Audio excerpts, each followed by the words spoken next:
Vamos então falar hoje um bocadinho sobre o futuro da energia solar nas nossas cidades. Antes de mais, deixem-me agradecer-vos o convite e dizer que é um gosto estar aqui a partilhar a minha visão de qual será esse futuro.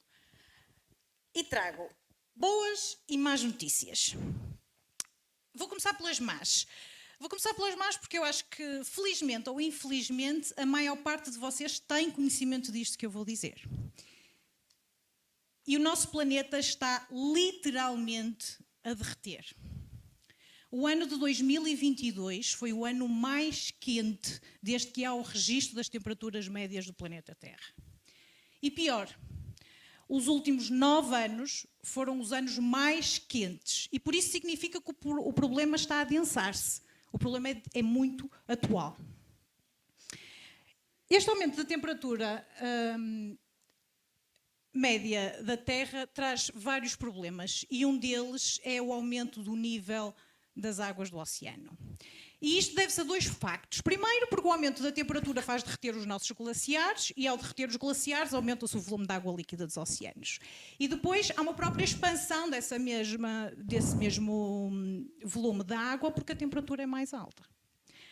Eu convido-vos a todos a visitar o site da NASA que há alguns dias lançou uma animação muito interessante que se chama Sea Level Through a Porthole e que nos permite ver esta evolução do nível da água dos oceanos desde 1993, através daquelas janelinhas dos navios, das vigias submersas, e nós vemos que desde 1993 aumentou quase 10 centímetros. Isto é crítico. E a questão que se coloca é porquê que isto está a acontecer? Ora bem, eu acho que se vos perguntasse a vocês, a maior parte acertava. O aumento da temperatura global da Terra está a acontecer porque agora há muitas emissões de gases com efeito de estufa, em particular o dióxido de carbono, era isso que estavam a pensar, não era? Parabéns, acertaram. Mas o facto de nós sabermos a resposta para a pergunta muitas vezes não faz com que nós interiorizemos verdadeiramente o problema. Okay? E então a minha missão hoje é chocar-vos com estes factos. E trago-vos aqui uma linda imagem de uma das cidades da Europa que é considerada por muitos uma das mais bonitas, a cidade de Paris, com uma bela vista para a Torre Eiffel, onde muita gente já foi pedida em casamento, já tiveram momentos muito felizes neste monumento. E agora apresento-vos esta outra imagem, que é uma imagem simulada, com os níveis de poluição de uma das cidades mais poluídas do mundo na Índia. E este nevoeiro que nós vemos aqui não são mais do que partículas suspensas no ar. E essas partículas suspensas, quando têm um diâmetro inferior a 10 micrómetros, são capazes de ser inaladas pelo nosso sistema respiratório. E isso tem consequências gravíssimas do ponto de vista de doenças cardíacas e até mesmo doenças pulmonares. Por isso, se por um lado nós ficamos muito aborrecidos porque deixamos de ter a bela vista de Paris, que é uma cidade extremamente glamourosa, se calhar deveríamos ficar ainda mais preocupados porque isto pode ter graves problemas na nossa saúde ou pior, na saúde das gerações vindouras. E eis que agora trago-vos as boas notícias. Será que nós podemos fazer algo para combater isto? Será que ainda vamos a tempo? E então, felizmente, todos os dias nós somos brindados com um elemento natural, que é o Sol, e se nós fôssemos capazes de captar a radiação solar que chega até nós apenas numa hora, teríamos toda a energia necessária para suprir as necessidades energéticas de todo o mundo num ano.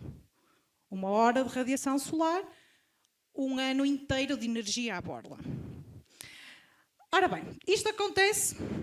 E colocando-vos em perspectiva, este grande sol que nós vemos deste lado representa a quantidade de energia que chega até nós em cada instante. E esta pequenina esferinha, que espero que toda a gente consiga ver, representa a projeção da quantidade de energia que o mundo vai necessitar em 2030, incluindo todo o nosso cotidiano, que é efetivamente consumista do ponto de vista energético, ok? Nós não estamos aqui a colocar poupanças energéticas. Proporcionalmente, esta diferença é de 6.000 vezes diferente. Deixem-me colocar-vos as coisas de outra forma. Se analisarmos o planeta Terra, a sua superfície terrestre tem aquele número ali, um comboio de zeros. Se nós fôssemos capazes de usar apenas 0,02% daquela área da superfície terrestre com painéis fotovoltaicos. Os painéis fotovoltaicos são aqueles que são capazes de captar energia solar e convertê-la em energia elétrica. Se nós fôssemos capazes de usar apenas 0,02% daquela área terrestre, que equivale à área equivalente a Portugal continental, por isso cobrir Portugal continental inteiro com painéis fotovoltaicos, nós éramos capazes de, mais uma vez, suprir as nossas necessidades energéticas. De todo o mundo, não estou a falar de Portugal, estou a falar de todo o mundo. Atualmente, a potência instalada fotovoltaica é de apenas 10 vezes a área da cidade do Grande Porto. Aquele número que está ali, de 4 vezes a área da cidade do Porto, era um número de há 3 anos atrás. E eu coloquei-o lá propositadamente, porque reparem que em 3 anos, com uma pandemia pelo meio e com uma guerra, nós fomos capazes de perceber que a energia solar teria efetivamente um papel muito preponderante na resolução do paradigma energético. E por isso mais que duplicou. Ainda assim, se considerarmos 10 vezes a área da cidade do Porto, os 50 km², dá 5.000 km². Para os 90.000 significa que ainda temos um longo caminho a percorrer. E de alguma forma isto também é um incentivo, não é? Para nós continuarmos. Uma das tecnologias mais conhecidas e que provavelmente também todos vocês já tropeçaram no vosso dia-a-dia com esta tecnologia é o silício, a tecnologia das células solares de silício. Sendo esta uma tecnologia muito madura, é de facto a mais usada nos centros urbanos. E porquê? Porque não é fácil integrar uma turbina eólica no meio de uma cidade ou trazer 2 ou 3 ondas do oceano para produzir energia no meio da cidade. E por isso, aqui também, a tecnologia fotovoltaica desempenha um papel fundamental para dar resposta às nossas necessidades energéticas. Vem ali um painel fotovoltaico nos telhados, sabemos contudo que este não é o tipo de edificação comum que temos no centro das cidades. Não temos casas monofamiliares, temos edifícios em altura, temos prédios. E se considerarmos que os telhados representam apenas 5% da área disponível para a colocação destes dispositivos, os restantes 95% são fachadas. Por isso, há que tirar partido dessa parte até agora não explorada nos edifícios para a produção de energia. Mas agora eu pergunto-vos, quantos de vocês é que gostariam de colocar aquela tecnologia, a de silício, que normalmente é escura, ali até está num azul bonito, está favorecido pela fotografia, mas normalmente é escura, é preto para ser o mais eficiente possível. Porque quantos de vocês é que gostariam de incluir aquela tecnologia nas vossas fachadas? Que é suposto ser a zona por onde há passagem de luz. E então, apresento-vos hoje uma tecnologia que está a revolucionar o mercado fotovoltaico, são as células solares de perovskita, e como vocês podem ver, tem diferentes níveis de transparência, podem ter diferentes cores. Eu apresento-vos aqui as castanhas, porque são as mais eficientes, mas elas podem ser azuis, vermelhas, verdes. O coração desta tecnologia é uma estrutura completamente sintetizada em laboratório e por isso eu, conseguindo brincar com as diferentes configurações, eu consigo ter propriedades diferentes do meu material e propriedades excelentes do ponto de vista de desempenho fotovoltaico e consigo assim, brincando com as transparências, com as cores ou até mesmo com os padrões, integrá-las de forma harmoniosa nos meus edifícios. De algumas conversas que tive com arquitetos, esta é a maior dificuldade que eles têm, integrar de forma harmoniosa os painéis fotovoltaicos nos próprios edifícios. Também do ponto de vista de desempenho fotovoltaico, estas tecnologias revolucionaram o mercado. Porquê? Porque desde que iniciaram os estudos com apenas 3% de eficiência, rapidamente atingiram um valor superior a 25% de eficiência, valor que iguala o silício, e num período de tempo, numa janela temporal de apenas 10 anos. Aquilo que o silício demorou 30 anos a atingir. Eu quase que me atrevo a dizer que os dispositivos solares de perovskita poderão estar efetivamente em todo o lado por todas estas vantagens que eu vos apresentei, mas há uma que eu acho que se está aí na ponta da língua, se me pudessem fazer perguntas, que é o custo. Às vezes é muito fácil falar de tecnologia, a incorporação da tecnologia no nosso cotidiano, mas isto tem sempre um custo. E também estas tecnologias prometem revolucionar o mercado fotovoltaico porque elas conseguem ser muito mais baratas que a tecnologia de silício. Porquê? Porque são estruturas de filme fino. Quando eu digo que são estruturas de filme fino, são aquelas que têm uma espessura 100 vezes mais fina do que um fio de cabelo. Por isso veem aqui a poupança em termos de uso de matérias-primas. Depois, têm uma vantagem de serem completamente sintetizadas em laboratório e, por isso, ao serem sintetizadas em laboratórios, não têm um impacto ambiental da extração de matérias-primas da natureza, para além de não estarem sujeitas às oscilações de mercado, do preço, e que nós sofremos ainda hoje com isso, devido à escassez de várias matérias-primas.